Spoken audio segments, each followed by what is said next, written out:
Welcome, ladies and gentlemen. Welcome. John Bush here with the Live Free Now show, bringing you the news, views, tips, and tools you can use to live a free, prosperous, and healthy life. Today on the show, we are going to be joined by the one and only Richard Grove of Autonomy. Let me go turn off my other computer. I got a new studio. Stick with me, friends. Stick with me. Okay. All right, so I moved into a new place, and we have a new studio office space, hence the white wall behind me and the new setup and the last minute scramble, getting it all set up.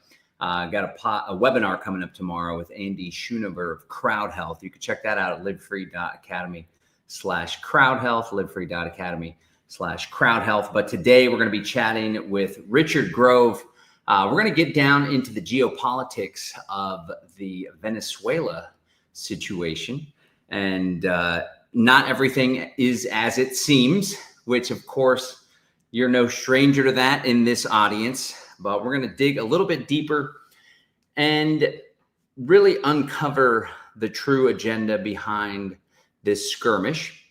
But as typical with Live Free Academy, we don't want to allow our attention to just be consumed or directed, so to speak. So we're going to break it all down because, believe me, it's fascinating and it does have real world impact. But at the end of the day, oftentimes these types of world events become yet another distraction, distracting us from what? Our goals, our own personal success, healthy relationships in our family. We find ourselves doom scrolling till we're blue in the face. So yeah, we are going to get into the nitty gritty, but then we're going to shift it into how can you take control of your attention? And once you have control of your attention, what can you do with it? What type of productive, creative things can you do? Because as I shared in the description and some of the emails that we were sending, Richard Grove is a world-class researcher. He goes deep, very deep. And it's great because it's a long history of research he's been engaging in. And then he researches a long bit of history. And he has a talent for drawing the connections and seeing the patterns and tracing the lineage of the predator class. But he's a man of many gifts. And another one is helping people to become more successful, helping people to create, helping people with entrepreneurship, marketing, you name it. So without further ado, let's go ahead and bring on the man of the hour, Mr. Richard Grove. How are you? What up, JB? Happy New Year to Live Free Academy. How you doing? It's good to have you. It's wonderful to be here, and I'm excited to talk to you and to do what I can to help anyone in the audience who's listening. Cool. You got a different hairdo going. It looks like you're growing it out. Yeah. I mean, I've been doing renovation for the past 9 months, but wow. we moved in 5 months ago, and I haven't been doing much for the hair cutting. So you got me on a day without a hat. So yay, freedom. It looks good. Looks good. Okay, man. Hey, well, we're glad to have you. I wanted to talk a lot about old Venezuela there. That's what everybody seems to be talking about. I saw you were covering it there on your podcast, Grand Theft World. Maybe we could just break down some of the basics of what took place to bring people up to speed, and then we'll get into a deeper analysis than what the news media is telling us. I mean, like most people, I woke up Saturday and I was like, the United States kidnapped the president, and not just the president and his wife of another, sovereign country. And I thought that was highly unusual. I checked into some history. A buddy of mine let me know it's not the first time we've done that. We actually did that with Haiti with Jean Aristide. They kidnapped him back in the day and they dropped him off in the Congo, I think it was. And so it's not the first time the U.S. has done something like that. My position historically is that the U.S. for the past 120 years has been a property manager, not the owner of the empire. So it's not the beneficiary. It just goes out and does the grunt work to clear the way for international corporations around the world. Looking at Venezuela through that picture, you've got a couple things. Venezuela has a lot of sweet crude oil that, the internationalists would like to get their hands on.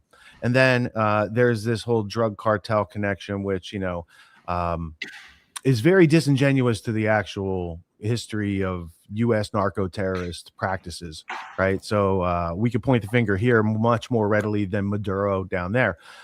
Trump also had pardoned recently the president of Nicaragua, who was a drug trafficking cartel kingpin type of character, but is friendly with the technocrat guy. So they gave him a nice pardon. So Maduro's situation is, severalfold. Venezuela provides oil to China and a bunch of other places that we might not consider our friends.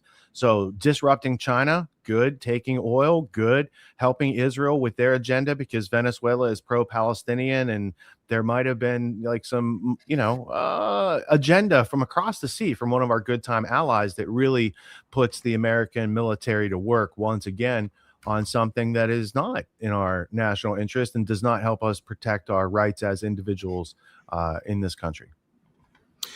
Right on. And I appreciate that assessment because I study trusts a lot, right? So a trust is a contract. We actually have a webinar coming up where we're going to break all this down. divinepma.com/webinar, divinepma.com/webinar. So there's a grantor that creates the trust.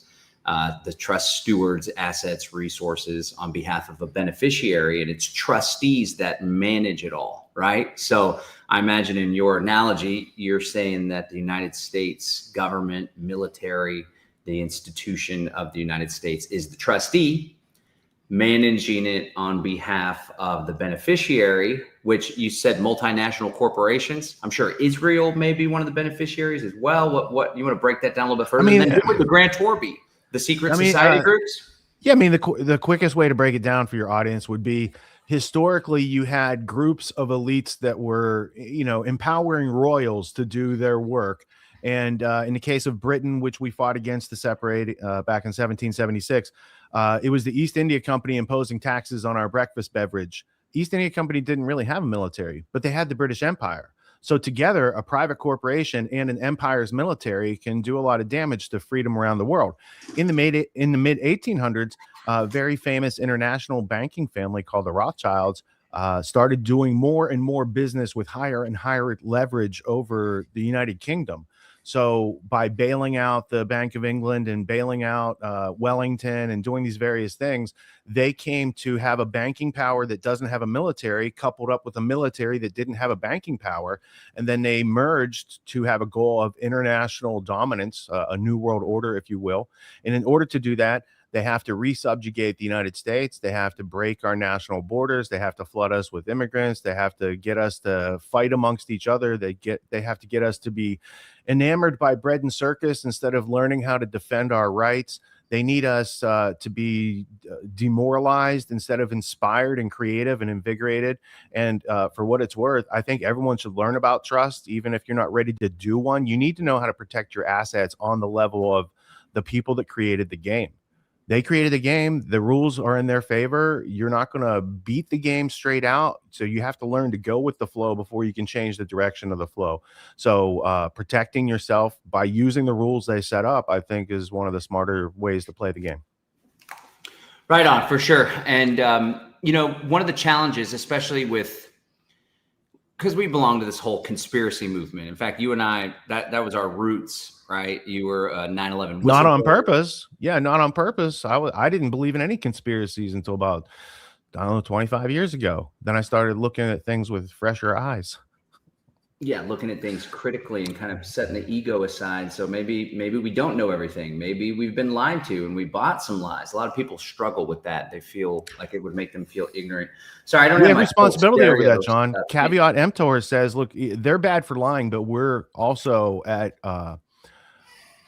blame. We're to blame for believing the lies instead of checking them against reality. And that's all you have to do. You compare someone's words. So people lie to you using words, take it sentence by sentence and compare it to reality. Either there is evidence for what they're saying or there's not. And if there's not, you dismiss it as arbitrary and you stick to what is left in reality. And as long as you can keep from talking about unreal things, you're building a strong foundation for flourishing because you can learn the cause and effect and the consequences of those actions. Yeah. And a lot of people are capable of that. At least for certain layers. Then you get deeper and deeper. It starts to get less and less comfortable because you start questioning things about yourself. Where that's where the self growth comes in, right? But a lot of people just want to avoid it because it's inconvenient, and that tends to be the case with most modern political commentators or most people that are just caught up in the left-right paradigm. So I want to position the next question like this. A lot of people that debate about what Venezuela or Iran or whatever the heck's going down, Gaza and Israel, they tend to look at this little historical window, namely what the mainstream media is feeding them and what their favorite commentator states.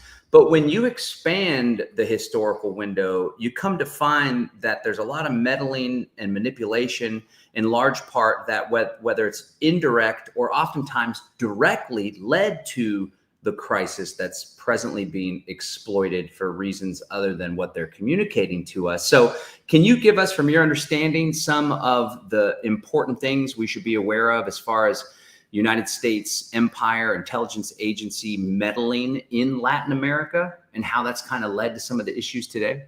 Well, there's a long history of how we meddled in Latin America, and I'll get that in a second, but I just pulled up a piece of evidence here. Let's see. Report: Israel asked Qatar to increase funds transferred to Hamas in Gaza a month before October 7th. So there's already a lot of information out there on how it is in Israel's national security interest to support Hamas and to some extent Hezbollah as these opposing forces. And if you go back to the history of Zionism, if you look at that longer window, you can see in the 1800s that they defined Zionism as something that was strengthened by anti-Semitism. So the actions of Zionism that create anti-Semitism actually strengthen Zionism so it can grow. It's an anti-fragile system. It's pretty brilliant in its orchestration or design. I don't like its implementation and the freedom of individuals it takes away, and a whole lot of other things. But let's go back to Latin America for a minute. The history of Latin America is a long and sordid one, not because of the people who live there, but because of Western intervention. So starting in late 1800s, let's go there. Late 1800s, America starts getting into the interventionist game. And we are brought into that game, which has been played by the British Empire exclusively for a long time. They're bringing us in. We're their cousins. They're like, we got a game. We want you to get into it. And Rudyard Kipling wrote a famous poem called The White Man's Burden. And so Kipling, a Freemason friend of Cecil Rhodes, wrote this poem, and there's some racist cartoons that go with it.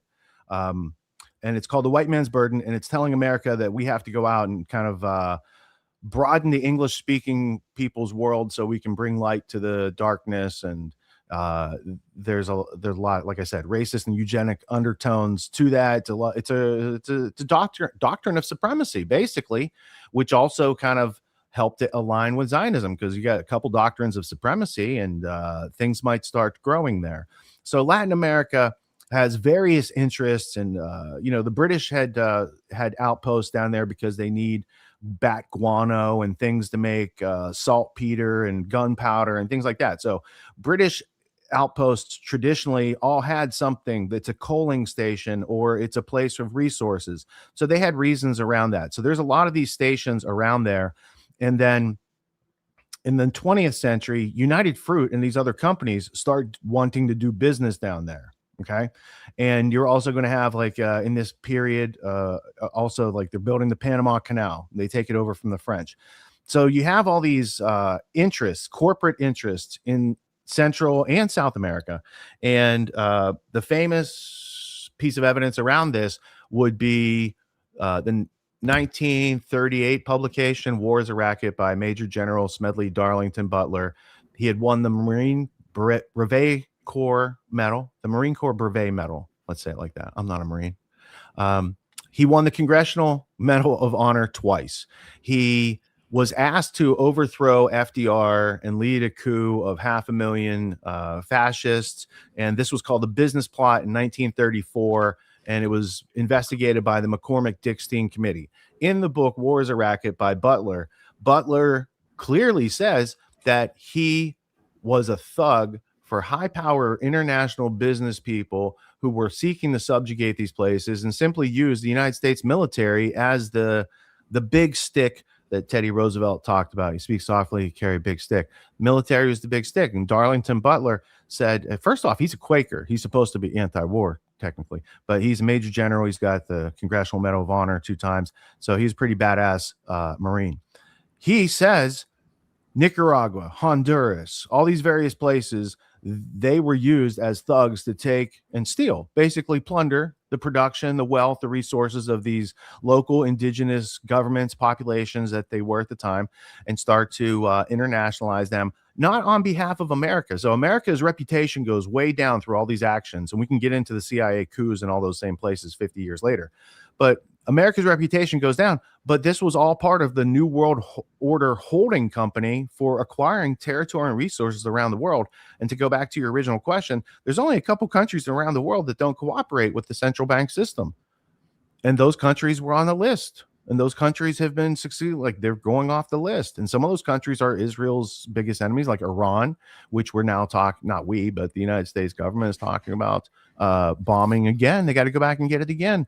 And, so there's, when you see a U.S. military intervention, just ask the question, how does that help me and my family protect our rights? Because that is the only just and rightful place of government according to our Constitution.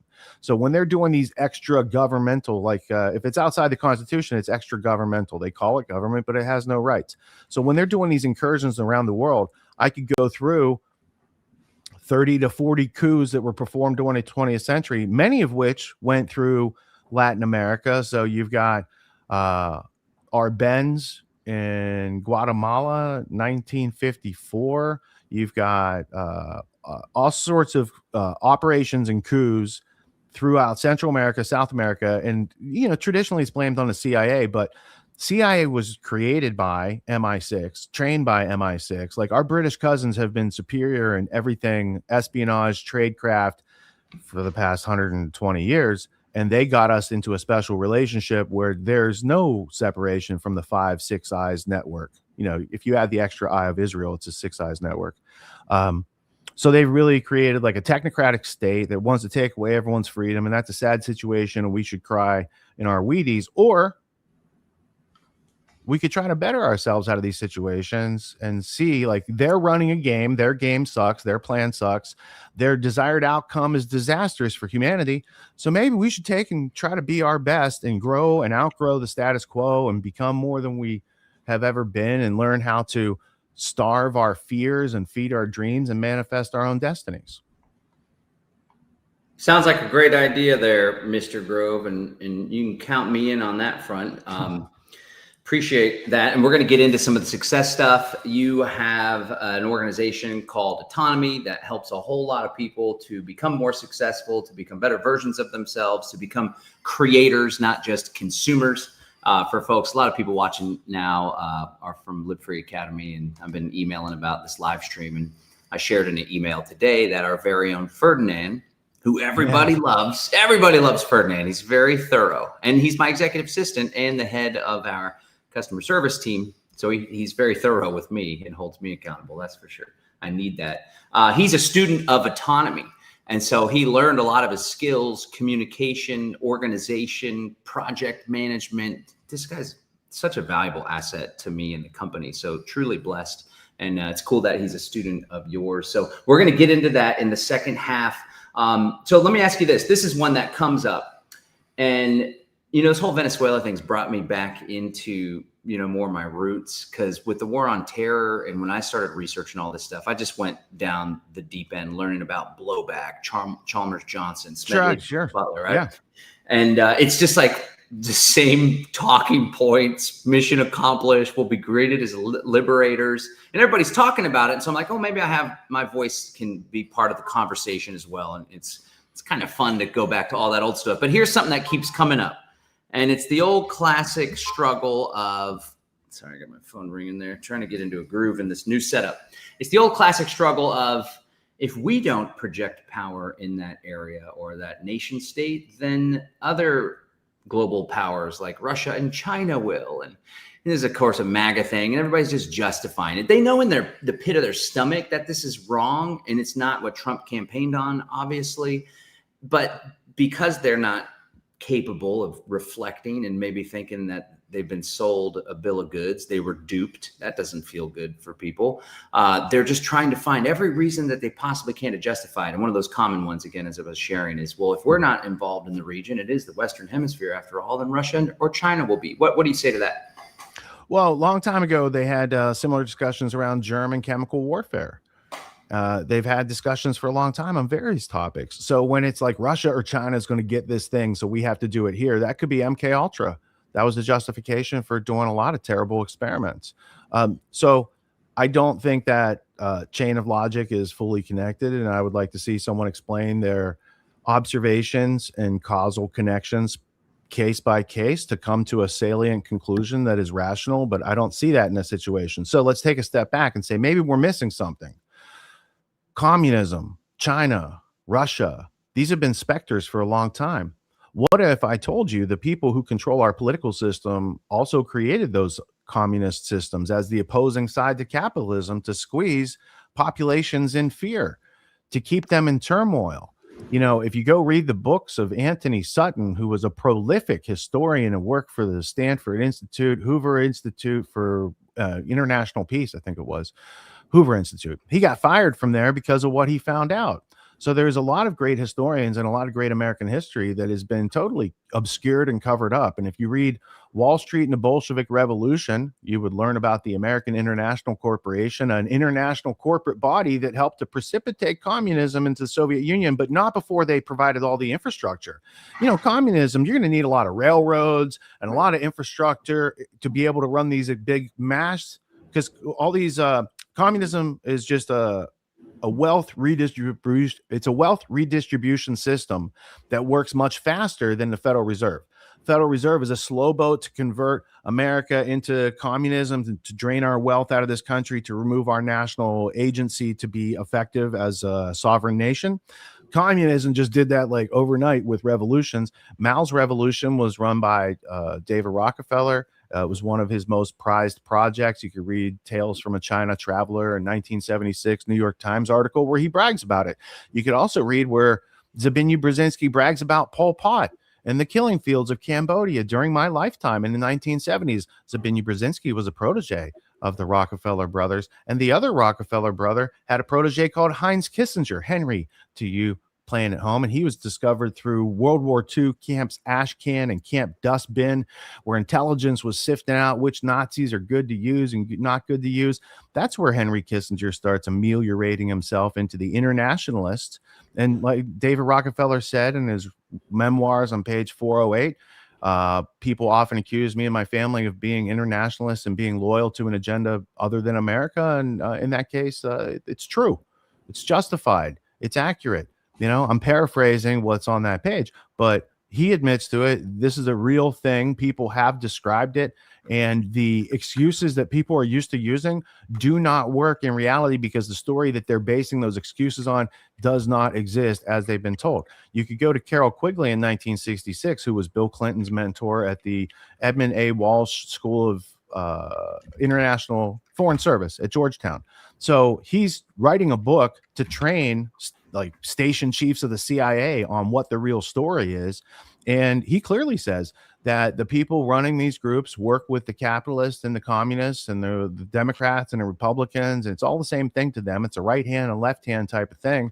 It's a, brake pedal and accelerator type of thing. And when they need to go faster, they use one group. And when they need to go slower, they use another group. But right now, the group that usually goes slow, the conservatives, going really fast, advancing agendas to take away freedom forever. There's no need for these AI server farms and all the stuff that Larry Ellison, all that sort. Like when I came out with my my first publication, which was inadvertent because someone else published it. It was supposed to be a private correspondence between people, and I got doxxed. I did get doxxed the day afterwards, but I mentioned Larry Ellison in 2006 in Project Constellation. I clearly show like who these people are and where they're going. And that was almost 20. It's going to be 20 years ago in a couple months. The things I said back then are still going on today, and we're still trying to resolve them. We're much further along, though, so I'm optimistic. I'm white pill about it because people have the capacity to learn, and we're creative, so we can win. They're trying to destroy something they don't understand, and that makes them fearful. And on our side, the unknown makes us curious, so we can learn and we get out of fear. Good stuff. Good stuff. Yeah, in that deep research, playing factions, playing political philosophies against each other, nation states against each other. That was done with Sutton had the book about the rise of Hitler too, right? And so Yeah, so lot of it's a these, trilogy. So Sutton Sutton is a well-meaning, very studious academic. He's very much in the upper crust of academia.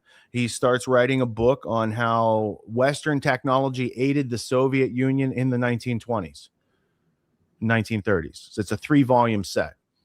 It's very technical and it's hard to get. And from that, he wrote a more populist, readable set of books, another trilogy called Wall Street and the Bolshevik Revolution, Wall Street and FDR, and Wall Street and Hitler. Now, what is he leaving out? Sutton, by the way, is a British guy, right? So what is he leaving out? It's not just Wall Street. It's the city of London, which is a much older, more experienced, much more esoteric, much more secret society driven powerhouse of world domination. And what we have in DC or New York or these various places are little, offshoots, just like the Council on Foreign Relations is an offshoot of the Royal Institute of International Affairs, but they serve the same agenda. Yep. I want to take a quick detour and then I want to ask you about Israel and then we'll get into the success stuff. But so I'm diving deeper into this whole common law, trust, natural law. I like to call it divine law space. And this is something that keeps coming up. But my inauthentic meter, my BS meter is coming up. So I thought you would actually be the best person to ask. And if you can't verify it for sure now, I'd love for you to do me a favor and see if you could give me a definitive answer as to the veracity of this claim. All right, so let's go check it out. I pulled it up here. And it just popped into my head as you were going down all these rabbit holes. I'm like, this is the guy that would know. Okay, so here it is. Okay, I'll take a swing. I don't always hit the ball. No, but if you don't, I'm sure you could help me find out for sure. So this is what a lot of folks say when they're talking about this straw man concept or this corporate person, which is a very valid and legit thing. The idea is that this is the flesh and body, John, but then there's this other corporate person that was created with my birth certificate. There's a trust through the Social Security where money goes into this trust, right? And you can go for all different rabbit holes from there. But this keeps coming up. And they claim in a private meeting with Woodrow Wilson, Colonel Edward Mandell House, maybe you could tell the audience who that is if they're not familiar, predicted the banksters' plans to enslave the American people. He stated, and then it just goes on to so clearly state, every American will be required to register their biological property. That's you and your children. And that, I think that's probably embellished. In a national system designed to keep track of the people that will operate under the ancient system of pledging, right? They will be stripped of their rights and given a commercial value designed to make us a profit. They will be none the wiser. And so it said that this was told to him in a private meeting and that the source material is in like the Library of Congress or Woodrow Wilson's library or something. I was never able to find anything outside of Patriot references, nothing formal. Do you have any insights? And if not, right off the bat, maybe you could help me get to the bottom of this. I have investigated that quote before. All right. And so of course you have. But there's nuance and detail to be added. So here's how it works. There's a well-meaning instinct and then there's a deceptive instinct. The deceptive instinct will put things that are too good to be true into a paragraph and then circulate that. Albert Pike said there'd be 3 world wars. That's another famous one. There's no evidence of that, right? So I don't think that was misinterpretation or paraphrasing or condensation. I think it was intentionally like, this is something you can hang people out to dry and then they can't get to the real facts. Over here, you have a lot of Woodrow Wilson and Colonel House accused quotes. And so I have a lot of first editions and private papers of both Colonel House and Woodrow Wilson looking for these quotes. And while there is a ton of damning information in these books, I have not found those specific quotes. But there is a famous quote that is attributed to Woodrow Wilson, and it's like a paragraph, and it says a bunch of crazy things. And it is based on truth. And what happened there was Woodrow Wilson, in his book, The New Freedom, published 1913 or 1911. It was his speeches on the campaign trail. So he gave this one speech. and it starts on like page 11 of the book and it goes like to page 20. So it's a multi-page quote. Since I have entered politics, I have chiefly had men's interests confided in me privately. Some of the most powerful men in industry and business are afraid of something somewhere so big and influential that they dare not speak above their breath when they speak in condemnation of it. You want to see the book? Let's see if I got it right. Sure. Let's see.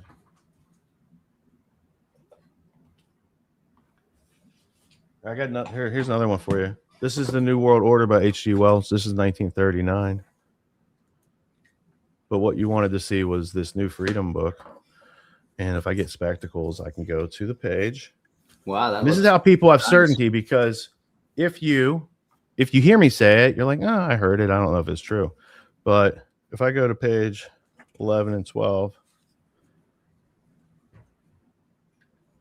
since I have entered politics, I have chiefly had men's views confided to me privately. Some of the biggest men in the United States in the field of commerce and manufacture are afraid of somebody, are afraid of something. They know that somewhere there is a power somewhere so organized, so subtle, so watchful, so interlocked, so complete, so pervasive that they had better not speak above their breath when they speak in condemnation of it. They know that America is not a place of which it can be said as it used to be, that a man may choose his own calling and pursue it just as far as abilities enable him to pursue it. Because today, if he enters certain fields, there are organizations which will use means against him that will prevent him from building up a business that they do not want to have built up. Organizations that will see fit to it that the ground is cut from under him and that the markets are shut against him. For if he begins to sell to certain retail dealers or to any retail dealers, the monopoly will refuse to sell to those dealers, and those dealers will be afraid and will not buy the new man's wares. And this is a country which has lifted to the admiration of the world its ideals of absolutely free opportunity, where no man is supposed to be under the limitation except limitations of his character and of his mind, where there is supposed to be no distinction of class, no distinction of blood, no distinction of social status, but where men win or lose on their merits. I lay it very close to my own conscience as a public man whether we can any longer stand at our doors and welcome all newcomers upon those terms. American industry is not free as it once was. American enterprise is not free. The man with only a little capital is finding it harder and harder to get into the field, more and more impossible to compete with the big fellow. Why? Because the law is in his country. So he goes on for like 8 pages talking about this, and that's very hard to pass on to people. So you make a little paraphrased, amalgamation of real quotes from a real passage, and you pass that along. So that I would consider genuine, but unless you give the reference to the thing so people can read it in its entirety, it also has errors, which can be like, whether it's intentional or unintentional, the outcome can still be evil.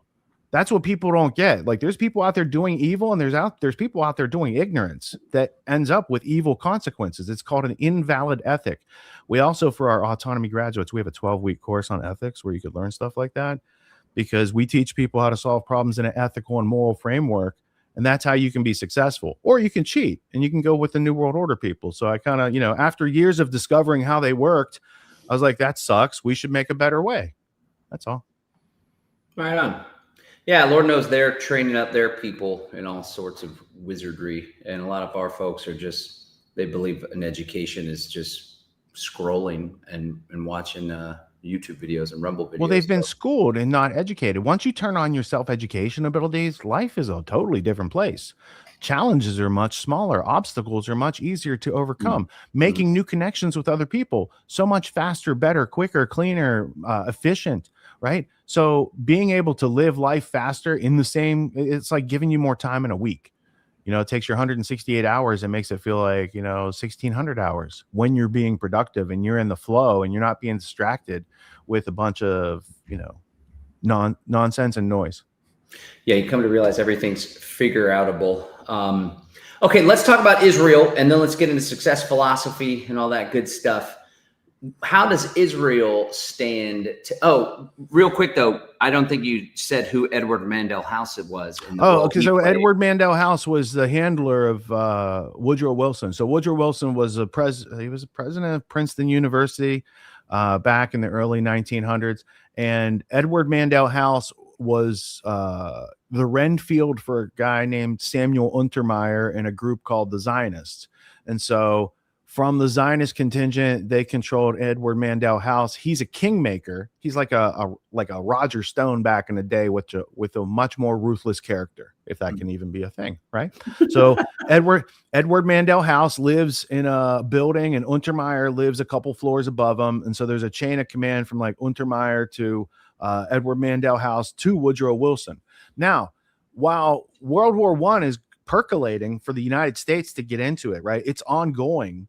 And the Germans were actually beating the British up until pretty much until we get into the war. So there's a point where I have the 4-volume set of the private papers of Edward Mandel House published by Charles Seymour of Yale. So it's a first edition, 1924, whatever it was, volume of his papers. I also have the private papers of Lord Grey, who's the guy on the other side of the Atlantic who works for the king of Great Britain, King of England or whatever, that dude who thinks he's a king. So it's Lord Grey and it's Mandel House who are cooking up like, hey, if an American ship got hit by German submarines, would America get into the war? And it's like, as soon as they had a meeting with the king and the answer was yes, then Lusitania gets hit. Then you might be like, well, that's a conspiracy. Well, if you also take into account Britain has a place called Room 40, and in there, there's a guy called Winston Churchill, and they are the secret intelligence, signals intelligence, and they knew where all the German subs were, and they could send the Lusitania right into a wolf pack of subs. Like this whole thing is, again, our older, more experienced cousins playing espionage and statecraft with America, who's like a goody-goody and, you know, not really raised on the streets. You know what I'm saying? Yeah, like the naive teenager in the game.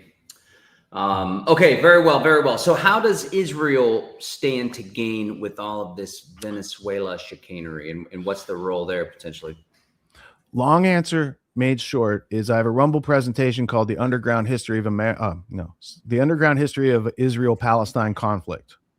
I also have one called The Underground History of America, but that tells our side of the story. The Israel-Palestine conflict, you can go back to the early 1800s where there's there's United States newspapers in 1829 reporting that the Rothschilds have just purchased Jerusalem from the Ottoman Empire Sultan. Now, whether or not that is true, that's an artifact in history that makes a claim that later becomes true. And there are other artifacts in 1833, 1835. By 1841, Lord Shaftesbury of Great Britain calls for the restoration of the Jews to Palestine. 1861, a guy named Moses Hess, he's the father of utopian socialism. He's out of Germany. He writes a book at the beginning of our Civil War called Rome and Jerusalem, the Last Nationalist Question. In there, Moses Hess has a plan for the restoration of the Jews to Palestine by infiltrating Freemasonic lodges in Europe, which they had already done, according to him, to fuse the historical cults into one, right? So he has this whole plan to be funded by Rothschild, Fuld, and other rich people who were aspirational to the Aliyah movement and moving people from Europe over to Palestine.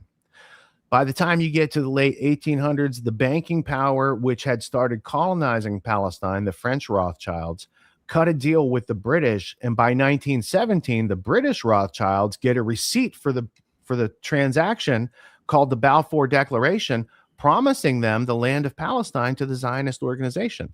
So now you've got the British and the French Rothschilds taking over Palestine, starting in the late 1800s officially. Like, what is the source on that? Palestine and what is it? Palestine. It's early colonization of Palestine. Oh, geez. It's Rand Aronson from Hebrew University. RANAARONSON. But there's a book, and what they do on a cover is they leave out Rothschild. So it'd be like early colonization in Palestine, but they leave out by the Rothschilds. So it's interesting because the official history is there, even though they want you to believe it's a trope. They want you to believe it's antiseptic or whatever. Look at these things with your own eyes, use your own brain, and learn how to identify facts that are resonant with reality as opposed to the very, very strong and repeated propaganda that there's nothing to see here. Conspiracy theory is a pejorative term that is designed to make people stop thinking. It's designed to make you disengage from the topic. And the reference for that is CIA document 1035-960, Countering Criticism of the Warren Commission Report, 1964. So they've been working at this for a long time to help keep people from seeing things as they are. Because when you see things as they are, you can take actions that are congruent and get consequences that are pleasing. That's called happiness and success. They don't want you to know how to do that. So, do you see Israel benefiting from this Venezuela skirmish in any way? 100%, dude. Yeah, there's a lot of evidence that it was on their it's been on their foreign agenda list longer than it's been on America's. And there's also like the Somali daycare, like that. You could trace that back to starting with Mossad a couple months ago. And I was incredulous until I saw the James Lee report where he shows the clips. It's like when you see the chronological order of how things unfold and they conveniently like cut off the beginning all the time and make you think, oh, it's the Muslims with the box cutters. It started on 9/11. No, it didn't. No, it didn't. Did not start on 9/11. So these types of things, you cannot look at, you can't study Hamas in a vacuum. You can't study 9/11 in the vacuum, 10/7 in the vacuum. You have to look at the longer range of history in order to find the solutions. And the solutions are there. They just take a couple extra steps to do it honestly. Okay, one last question on conspiracies. With your perspective being in the game for so long, do you see this pattern? This is something Curtis Stone was watching earlier, and he and I talk about this. It's like in the beginning, they wanted to use pejoratives like conspiracy theory. Early 9/11 days, it was kook. And the strategy was, let's just make these people out to be ridiculous fools and no one will take them seriously. But then the truth, they couldn't contain it. It permeated into more mainstream culture and it turned into this thing. And nowadays, it seems like rather than contain it, let's try to co-opt, control it by injecting our own mainstream alternative media, as people call it, and let's shift the narrative back into something that's convenient for us. Maybe like it's the left or the deep state, and we still have our guys, and we're the patriots still, or whatever. So, is that what your thoughts are on the modern, mainstream conspiracy culture? That a lot of it's just watered down nonsense, false rabbit trails. Let me start at the top. There's a lot of new podcasters out there who probably are still under national security contracts. My coterie, my colleagues, Corbett, Pilato, Burmis, Radowski, people who've been doing this for like 20 years, we've all been consistent at doing what we do. We don't have to chase clicks or like all the other stuff that people are doing out there, like going with the current thing and commenting on it. I consider that disposable media for the most part, and continuing to point out the places of interest that are actually deleterious if you don't know about it, I think is the true art of the teaching from the freedom community as it exists. The disclosure of things, like you could go back, any of the people I just named, Jay Dyer among them, there's a lot of colleagues that we have, but if you go back and look at their work, it's all evergreen. You look at my work, you can look at Corbett's work, any of this stuff, it's, could be 10, 15, 20 years old. It still applies to what's going on today. So that is indispensable media. It's evergreen. And I consider a much better investment of my time than to try to compete with that which is artificially created and promoted, and try to, I teach my students to not compete with other people, but to compete with their yester self. You just have to improve over what you were doing, being, contributing to yesterday. If you can grow and learn and because otherwise your measurements are always going to be skewed. Your perspective is always going to be off. You need to learn to know thyself and then come to know your environment and then learn how to adapt, evolve, and overcome depending on what changes in the environment and how that changes you during the journey. And it's like a big balancing act, and you need to be continually focused on signal and not the noise. So the only reason I do a podcast on Sunday night is so I can clear my head of all the current events. I've said what I need to say. I don't need to do it every day through the week. I can condense it all on a Sunday night. I can look at the news, juxtapose it to the history, and then go back to helping people in a much more direct way through autonomy during the week. So that's how I balance it. That's I think after doing it for so long, like that's the way to keep your pace, because freedom is a super marathon, not a sprint. That's for sure. And if you try to sprint, you burn yourself out, and it goes the opposite way. Okay, so there's all sorts of noise. There's all sorts of distraction. I found that a lot of people get consumed by it because they don't really have ambitions outside of that. The whole creative capacity, working on a project, managing a team, working with a team, just building something meaningful, I think can help us to stay out of that psyop of distraction. And that's a big part of what you guys do over at Autonomy. So we shared a link there in the show notes, but Richard's got this like comprehensive program. They're constantly improving it and renewing it. And it's like this living university, where you can master the skills you were never taught. And there's a lot of people in my network. There's a lot of people I've worked with over the years. There's a lot of people just out in the freedom community that have gone through this course, and it's like dramatically changed their lives. So I first knew you as a conspiracy guy. Then I caught an interview where you were interviewing David Allen, Getting Things Done, who Ferdinand's always reminded me like, well, if it takes less than a couple minutes, John, let's go ahead and do it now, which is great. And then I was like, oh crap, because this is around the same time I'm deep diving on success philosophy, productivity, entrepreneurship, marketing strategies. And I was like, oh shit, Richard's on that same wavelength. Let's check out what he's got to say. So tell us a little bit more about this program and how it might benefit folks that are kind of feeling directionless or overwhelmed with all the craziness in the world. Well, first off, I want to shout out to Ferdinand.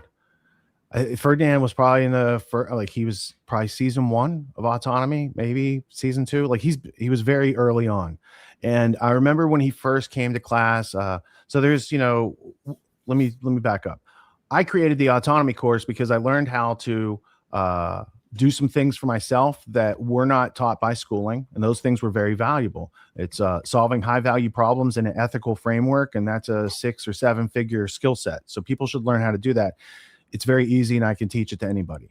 But I also learned about the corruption of our education system. We call it schooling because it was not education. And it's 15,000 hours of our formative years that are out the door because it doesn't give you what you need to survive and thrive. So faced with that problem, coupled with the fact that there is a new world order that's trying to destroy our freedom, I decided we need to do something about this. We need a better plan. So I designed a 12-week course that I teach twice a year. I teach 100 students per season. So I only teach 200 students per year because I want to be able to remember everyone's name and have high dynamic interactions with them that are interactive. And this is where they actually get the experience and grow the competence and confidence that they need. So the lectures are great, but that's not where the things happen. It's when you show up and do the exercises, like the AKA homework of the course. So each Friday there's a lecture. It goes on for several hours. I do Q&A for a couple hours after that. Saturday, the students have a podcast that they run. Sunday, I do like 3 or 4 more hours of Q&A. I podcast on Sunday night. Monday through Friday, I'm helping students do various other extracurricular growth activities, like Tuesday night, which I think was like last night, we did sales training, and that usually goes on till 1 a.m. So inside the 12-week course, there's another 12-week course just on the art of ethical sales that starts in week 8 and goes beyond the 12 weeks. There's all sorts of things that go on where the students have to learn how to meet and greet other people. So they learn the interview skill, and then that's useful in learning how to do the problem solving skill. And we teach them how to learn anything. And now these problems become much more easily solvable on a consistent basis. So students like Ferdinand, they come in, they're great, wonderful people with a lot of potential, but they probably have learned helplessness, provisional self-esteem, a lot of things that they're doing to hold themselves back. So we learn how to cut those tethers, and then we empower them with these learning algorithms and methods, and then we point them in the direction of the places they can earn the most money with those skills.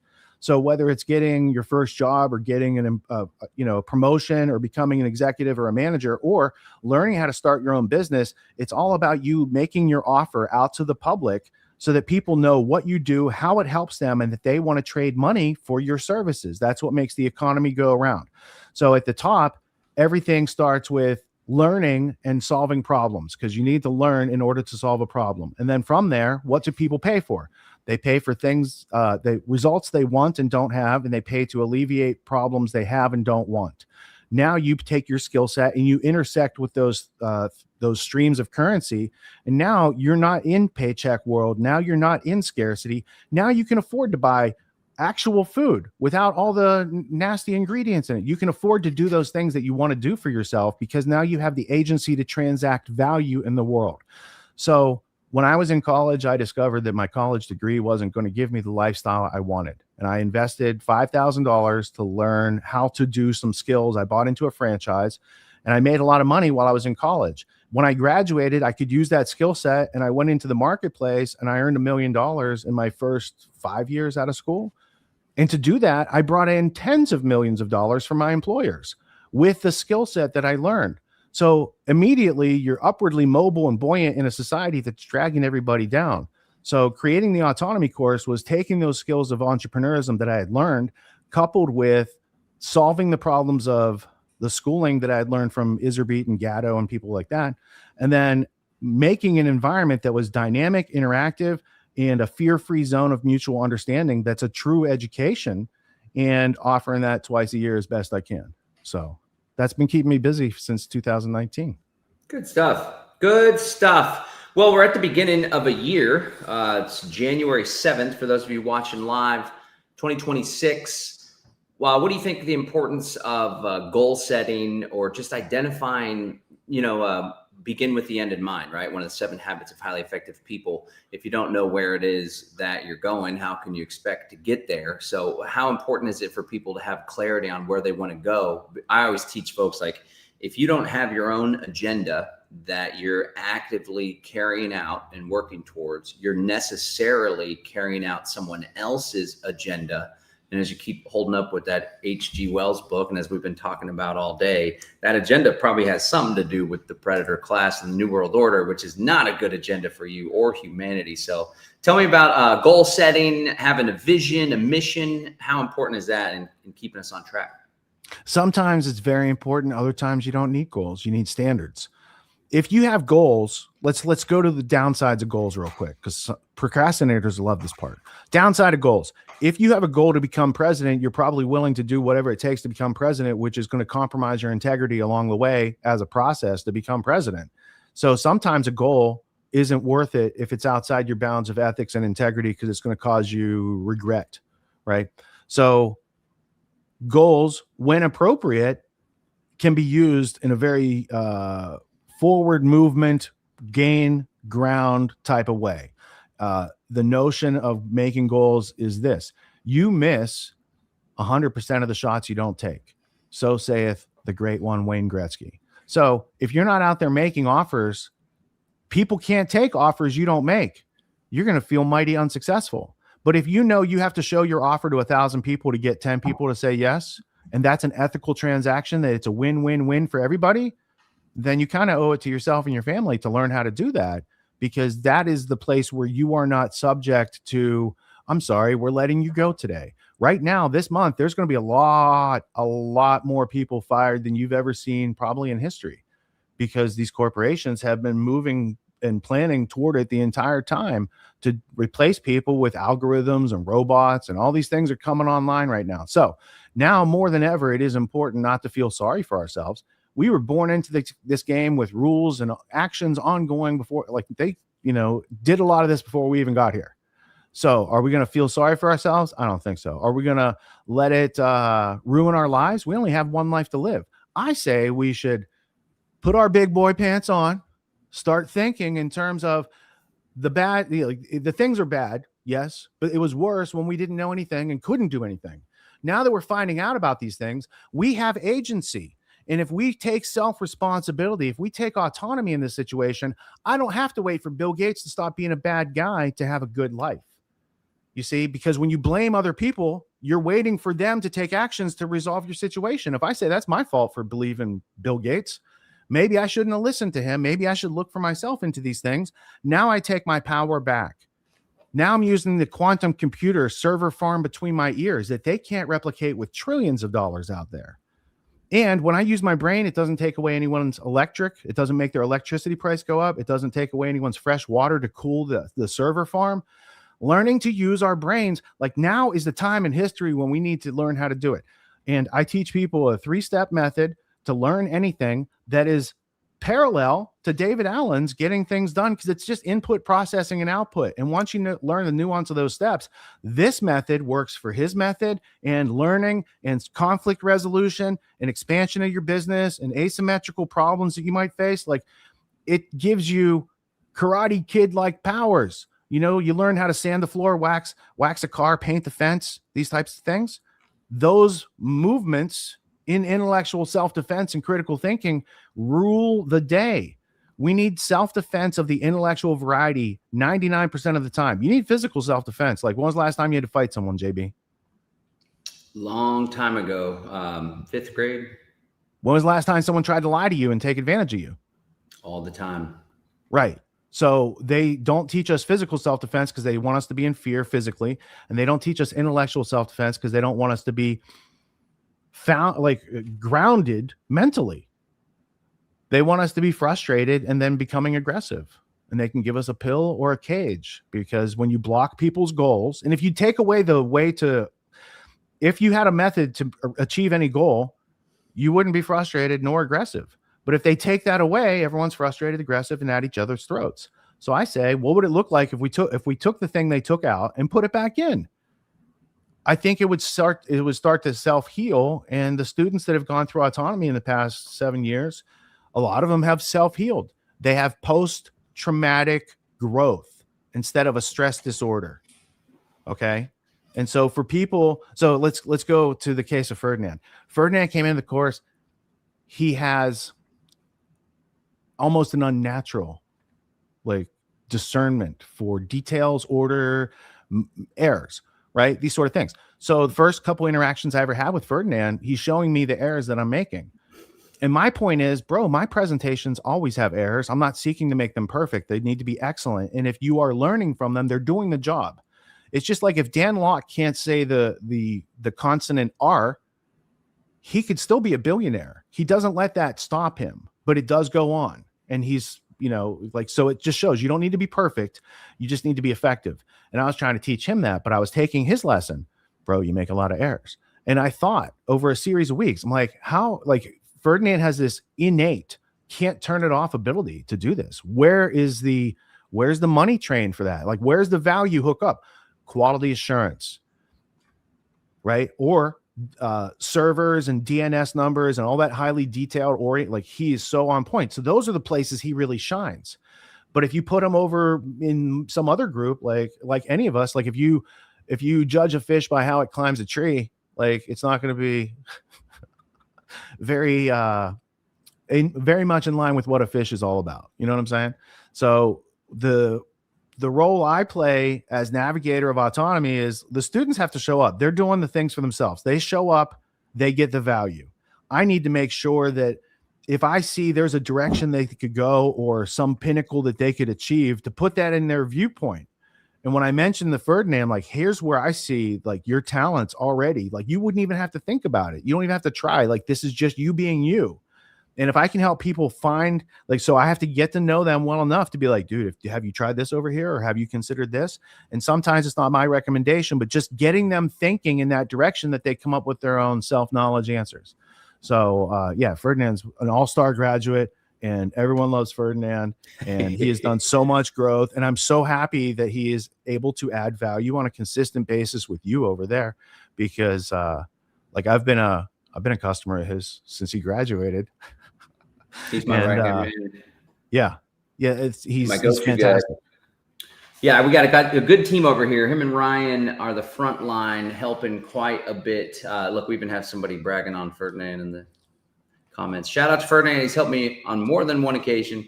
Much appreciated. He's very patient, that Ferdinand, and patient with me as well. But when now brings drama, there's a whole bunch of excellent things that people in the audience could also realize. You have these capacities too, if you give yourself a chance to unfold them.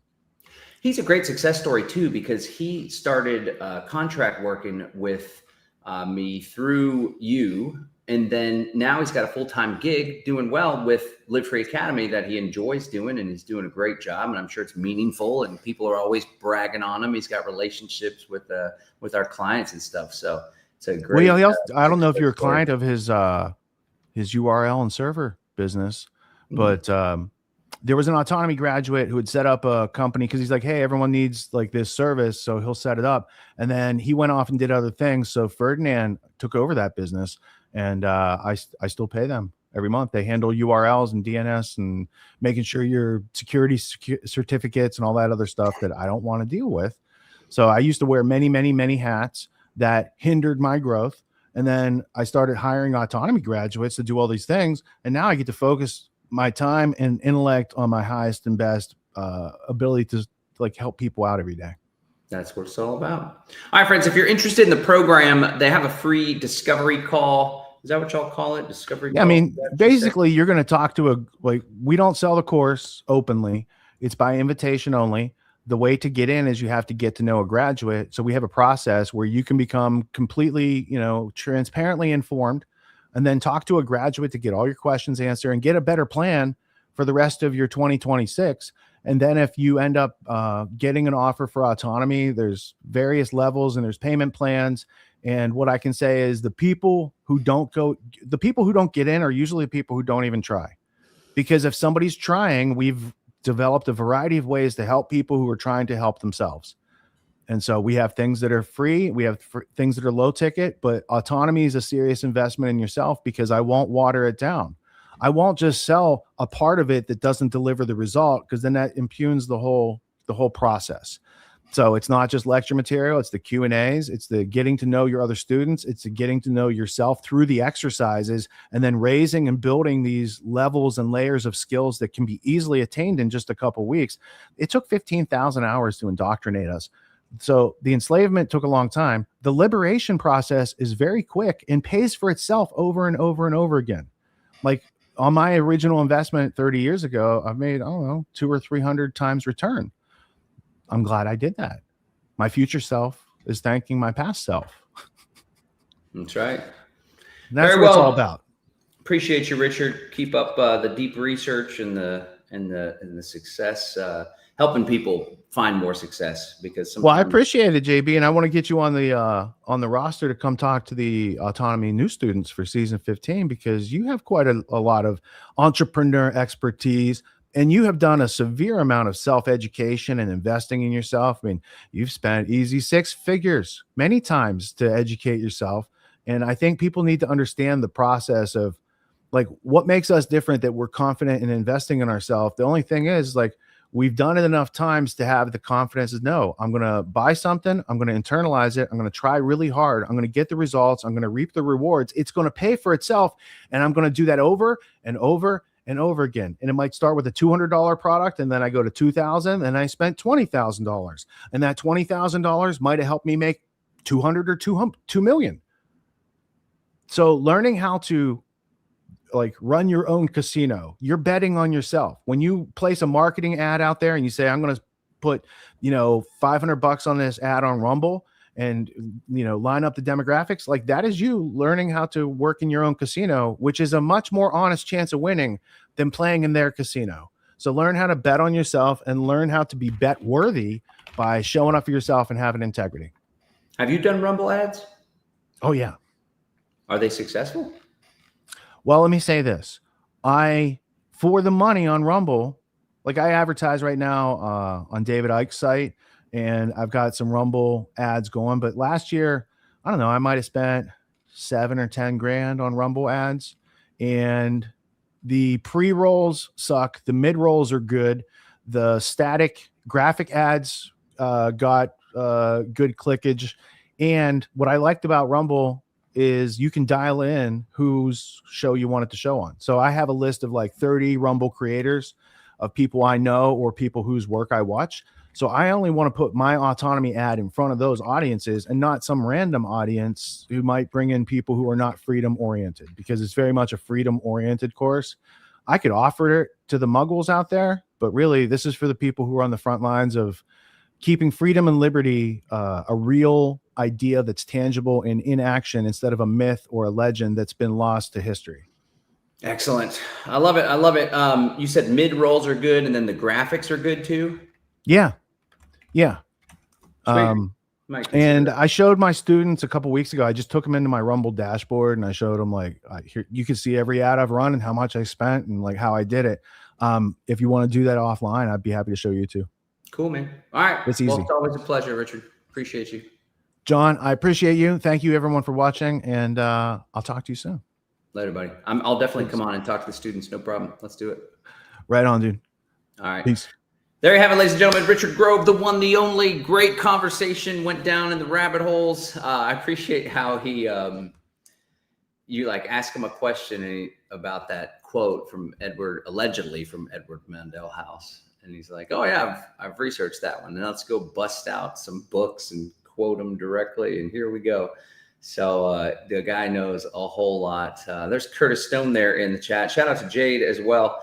Curtis, I need to have you on the program again to catch up. That was fun last time we were hanging out there in studio. But my friends, I want to invite you. There's a couple events coming up, a couple free webinars. And if you're watching the replay, my new intention is to have these all evergreen. So we can just flip them and even if you can go to the same link essentially and watch them. But this is coming up tomorrow. If you want to watch live, if you're after the fact, today is January 7th. So it's January 8th. You can go to livefree.academy/crowd health. That'll take you there. This is a free webinar that we're doing tomorrow with Andy Schoonover of Crowd Health. And essentially Crowd Health is an alternative to health insurance. It's a peer-to-peer health economy where, I mean, come on, people are paying $1,500, $2,500, $4,000 a month for a family of 4. Crowd Health is like a few $100s. That's it. Pretty phenomenal. And they cover everything except you cover the first $500. That's essentially how it works. It's people funding each other's medical bills. And so we're going to break it all down tomorrow live. That's January 8th at 12 p.m. But if you're catching the replay, it's my intention to have the same link, livefree.academy/crowd health, then go to a replay where you can watch it and book a time to watch it that works for you. So if you're still on the fence about healthcare, health insurance, I know that January 15th is the deadline for the online Fugazi Obamacare marketplace thing that they set up, that racket to get overcharged. So give this a try. There's been hundreds of Live Free Academy community members that have signed up. There are a few exceptions. It's not for folks that are 65 and older. There are other health shares for folks if you are 65 and older. There's like some Medicare issues that they would have to deal with to make that happen. And it's not for a handful of other people, but most people will qualify. livefree.academy/crowd health is the website. And then we're also doing a webinar next week live, but it should again be the replay. Let me shout this out and then I'll let you go, guys. The trifecta effect. This is a webinar all about living in the private realm outside of the public realm jurisdiction, how to leverage the private realm principles once reserved for the ultra rich to protect your purpose, preserve your wealth, and fully govern your affairs in the private, even if you're knee deep in the system, new to law, or overwhelmed by conflicting voices. I know there's a lot of gurus out there, but we're going to be breaking down the trifecta effect, the trifecta structure, which is a ministry, a trust, and a private membership association that all work cohesively to really enable you to gracefully pursue your purpose outside of the public system. Hey guys, and again, it's divinepma.com/webinar, divinepma.com/webinar. I want to thank you so much for tuning in to the program. We're building out the studio. Pretty soon I'll have some sound dampening so it's not so echoey. I don't know if you guys noticed that or not, but I definitely noticed myself. We're going to have a nice backdrop. I'll get my little digital whiteboard over here, and we're going to have a fun time together here on the Live Free Now show, where every week at Wednesday, 11 a.m. every week, Wednesday at 11 a.m. Central, I bring you the news, views, tips, and tools you can use to live a free, prosperous, and healthy life. Until then, my friends, thank you so much for tuning in, and stay free out there.